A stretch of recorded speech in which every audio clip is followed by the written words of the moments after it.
জাতীয় সংসদের ভেতরে এ যেন এক নজিরবিহীন দৃশ্য। একদিকে ক্ষমতার কেন্দ্রে থাকা দুর্দণ্ড প্রতাপশালী বিএনপি, অন্যদিকে তাদের সরাসরি চ্যালেঞ্জ ছুড়ে দিচ্ছে জামায়াত এনসিপি জোট। স্পিকার বাধ্য হচ্ছেন খোদ স্বরাষ্ট্রমন্ত্রীর মাইক বন্ধ করে দিতে, আর এক তরুণ সংসদ সদস্য ভরা মজলিসে আঙুল তুলে স্বরাষ্ট্রমন্ত্রীকে রীতিমতো কাঠগড়ায় দাঁড় করাচ্ছেন। সংসদে আসলে কিসের সমীকরণ তৈরি হচ্ছে? গতকাল ২৯শে মার্চের সংসদ অধিবেশনে এই উত্তাপের শুরুটা হয় বিরোধী দল নেতা ডাক্তার শফিকুর রহমানের গণভোট বা রেফারেন্ডামের প্রস্তাবকে কেন্দ্র করে। তিনি বিষয়টি উত্থাপন করতেই নিজের সাংবিধানিক এখতিয়ারের বাইরে গিয়ে হঠাৎ রুলিং দেওয়ার ভঙ্গিতে দাঁড়িয়ে যান স্বরাষ্ট্রমন্ত্রী সালাউদ্দিন আহমেদ। তিনি স্পিকারকে রীতিমতো নির্দেশনা দিতে শুরু করলে তীব্র প্রতিবাদে ফেটে পড়েন তরুণ সংসদ সদস্য হাসনাত আবদুল্লাহ ও নাহিদ ইসলাম।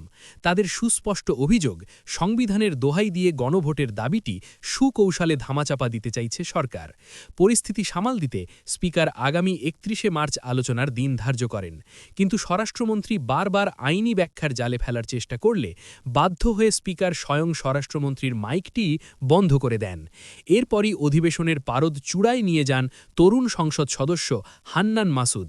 সরকারি দলের এমপিদের ৮ মিনিট এবং বিরোধী দলের এমপিদের ৬ মিনিট কথা বলার বৈষম্য তুলে ধরে তিনি স্পিকারকে চরম বিব্রতকর অবস্থায় ফেলেন।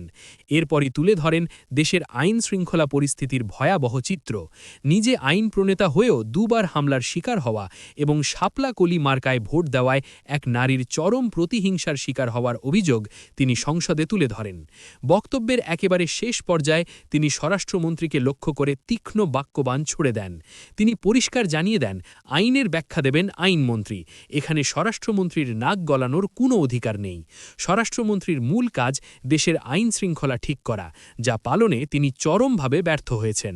নতুন বাংলাদেশের এই ভয়ডরহীন কণ্ঠগুলোই প্রমাণ করছে অন্ধভাবে সব অন্যায় মেনে নেওয়ার দিন শেষ এবং আগামী দিনের রাজনীতির মাঠে এক নতুন সমীকরণ তৈরি হতে যাচ্ছে।